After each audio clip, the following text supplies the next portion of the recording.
Évangile de Jésus-Christ selon saint Jean, chapitre 20, du verset 19 à 23.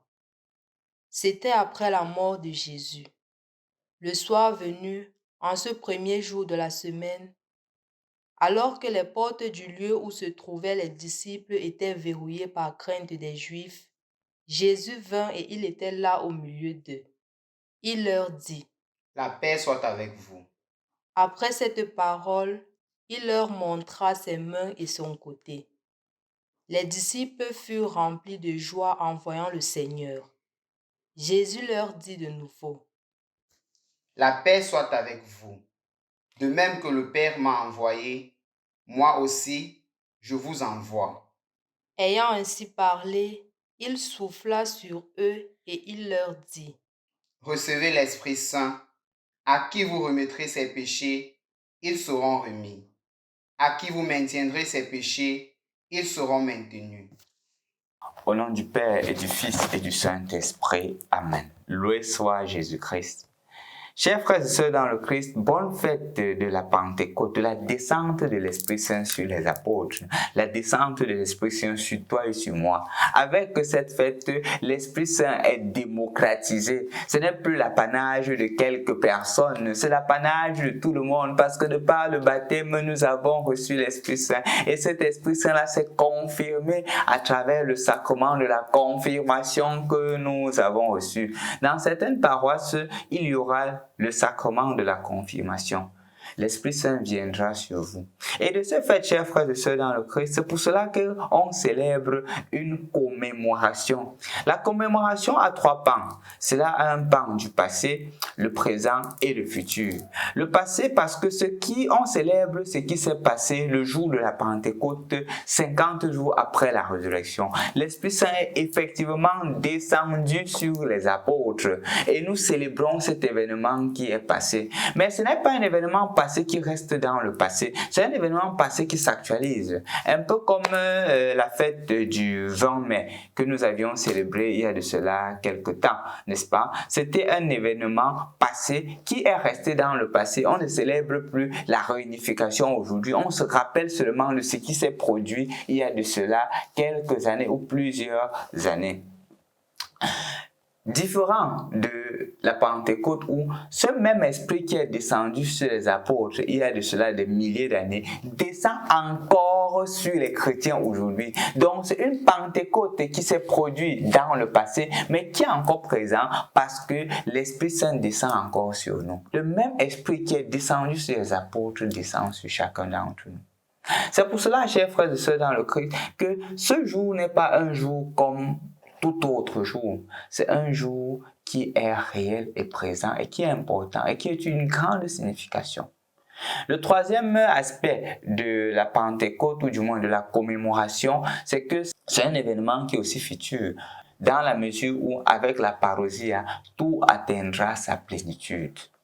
Tout atteindra sa plénitude. Donc, comme on dit, the full realization en anglais, c'est ce qui se produira avec la parousia, la parousie, qui est la seconde venue de notre Seigneur Jésus-Christ. De ce fait, chers frères et sœurs dans le Christ, que pouvons-nous retenir de cette fête de la Pentecôte? Premièrement, c'est que l'Esprit Saint est donné à chacun d'entre nous. Ce n'est pas seulement l'apanage des prêtres, ce n'est pas seulement l'apanage des apôtres. Chacun d'entre nous reçoit l'Esprit Saint, une démocratisation.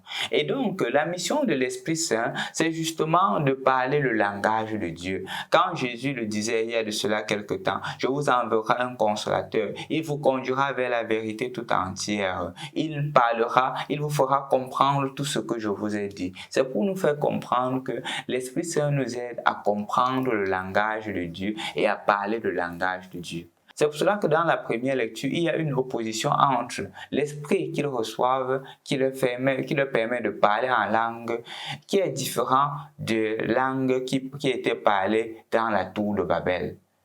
La tour de Babel, ils étaient unis en vue de concurrencer Dieu, en vue de se faire l'égal de Dieu.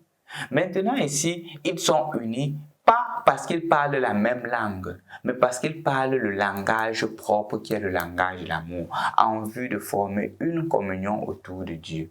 en vue de construire le règne de Dieu sur la terre comme il est déjà au ciel. Et en effet, c'est l'unité dans la diversité. Même si nous ne parlons pas la même langue, il y a un langage qui nous est propre, qui nous est commun, qui est le langage de l'amour. En ce jour où nous célébrons justement la Pentecôte, que ce soit le langage qui nous habite, que ce soit ce langage de l'amour qui sort de notre bouche, non plus le langage de haine, non plus le langage de division, mais le langage d'amour vrai.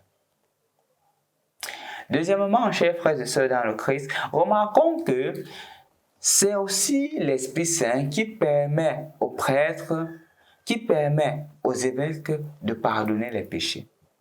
Ce n'est pas d'abord le prêtre lui-même qui se met à dire « j'ai le pouvoir de pardonner les péchés ». C'est l'Esprit Saint qui permet cela.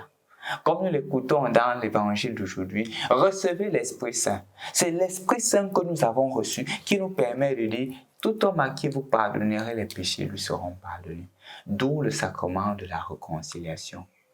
Ce n'est pas le prêtre de ses propres forces qui pardonne, c'est Jésus à travers l'Esprit Saint que nous avons reçu. L'Esprit Saint nous donne la force de pouvoir pardonner les péchés. Et donc, chers frères et sœurs dans le Christ, n'ayons pas honte d'aller recevoir le pardon de Dieu à travers le sacrement de la réconciliation. Ce mandat vient de Dieu lui-même, comme nous l'avons écouté dans l'évangile d'aujourd'hui. Enfin, chers frères et sœurs dans le Christ, la fête de la Pentecôte, c'est le début de l'Église. Ce qui revient à dire que le même esprit qui est descendu sur les apôtres, c'est le même esprit qui descend sur chacun d'entre nous aujourd'hui. Et donc, nous sommes appelés à faire vivre cet esprit-là et à tuer en nous toute action qui est en déphasage contre l'esprit que nous avons reçu. Chers frères et sœurs dans le Christ, il n'y a plus de supériorité. C'est pour cela que Saint Paul dira plus tard que dans le Christ, il n'y a ni juif, ni grec, ni païen, homme libre. Nous sommes tous un. Comme pour dire que quelqu'un ne peut pas dire qu'il a reçu un plus grand esprit que les autres. C'est la diversité, dans la mesure où chacun maintenant ne peut pas se donner le primat d'avoir un plus grand esprit que les autres. Non. Tout le monde a reçu l'Esprit Saint. Et l'Esprit Saint que nous avons reçu se manifeste à travers ces différents dons. Donc, mon frère, ma soeur, en ce jour où nous célébrons la fête de la Pentecôte, tu reçois encore une fois de plus l'Esprit de Dieu. Et recevant l'Esprit de Dieu, laisse les dons de Dieu se manifester en toi. Et un des dons à travers lesquels tu pourras savoir si l'Esprit se manifeste en toi, c'est le don de l'amour. Est-ce que tu aimes davantage? Est-ce que tu es prêt à te sacrifier pour les autres? Est-ce que tu es prêt à te donner pour l'avancée du règne de Dieu? C'est à travers cela. Est-ce que tu es davantage courageux pour pouvoir faire connaître Jésus? Ce sont les signes de l'Esprit Saint, les signes de la présence de l'Esprit Saint dans nos vies. Et donc, en ce jour, je t'invite à te laisser davantage transformer par l'Esprit de Dieu pour pouvoir faire connaître Dieu, le faire aimer et le faire servir comme il le veut et non comme le monde le veut. Au nom du Père et du Fils et du Saint-Esprit.